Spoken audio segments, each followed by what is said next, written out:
Baik, perkenalkan nama lengkap saya Imanisasi NPM 51220022.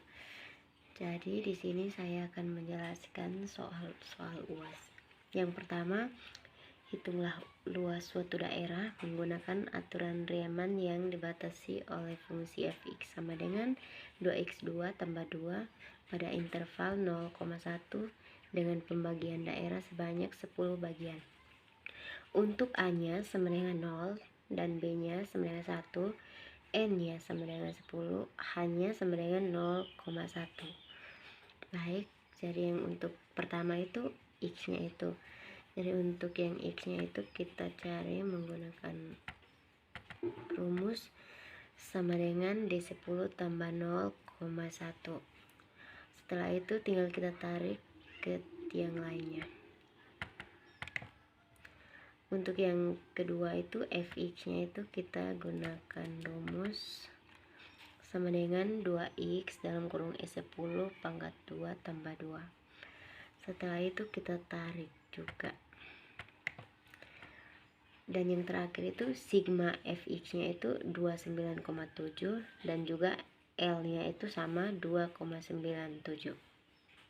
Selanjutnya untuk nomor 2 dimana fx sama dengan x kuadrat 2 per 2 dan x nya itu sama dengan 0, y nya sama dengan 1 dan h nya itu 0,5. Jadi yang pertama itu A, kita menghitung nilai y saat x sama dengan 1 atau y 1 dengan diberikan h sama dengan 0,5. Untuk metode Euler-nya itu dimana i nya itu 0,12, xi nya itu 0, 0,51, y-nya itu 11, 1,0625, xi dan y-nya itu 0, 0,125 dan 0,5. Sementara untuk metode Rensch-Kutta Orde 4-nya itu i-nya itu 0, 1, 2, xi-nya itu 0, 0,51, y-nya itu 1, 1,02, 0833, 1,1666667. fxi-nya dan y-nya itu 0, 0,125, 0,5 dan kesatunya itu 0, 0,0625, 0,25, R2-nya itu 0,015625, 0,140625, 0,390625. Ketiganya itu 0,015625, 0,140625, 0,390625. Dan untuk keempatnya itu 0,0625, 0,25, 0,5625. Dan yang terakhir errornya itu untuk yang pertama bagian pertamanya itu tidak ada, sementara yang keduanya itu 0,020408 dan ketiganya itu 0,125. Selanjutnya kita cari yang kedua itu dimana kita membandingkan hasil antara kedua metode tersebut, manakah yang mendekati nilai eksak. Diketahui nilai eksaknya adalah 1,333.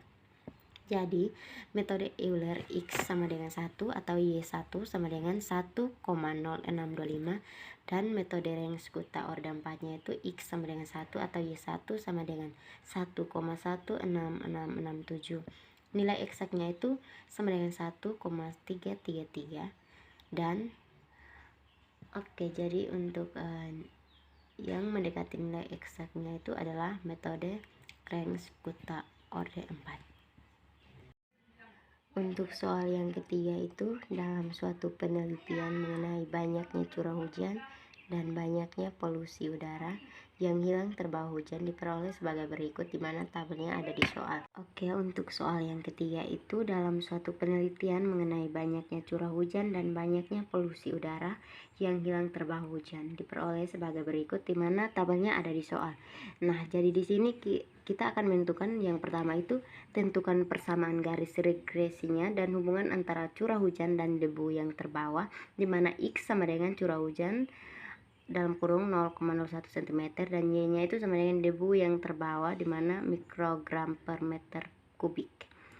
Jadi di sini hanya ditampilkan hasil pengerjaannya, di mana X-nya itu 4,3, 4,5, 5,9, 5,6, 6,1, 5,2, 3,8, 2,1, 7,5. Y-nya itu 126, 121, 116, 118, 114, 118, 136, 141, 108. XY-nya itu 541,8, 544,5, 684,4, 660,8, 695,4, 613,6, 501,6, 296,1, 810. X kuadrat 2 nya itu 18,49, 20,25, 34,81, 31,36, 37,21, 27,04, 14,44, 4,41, dan 56,25.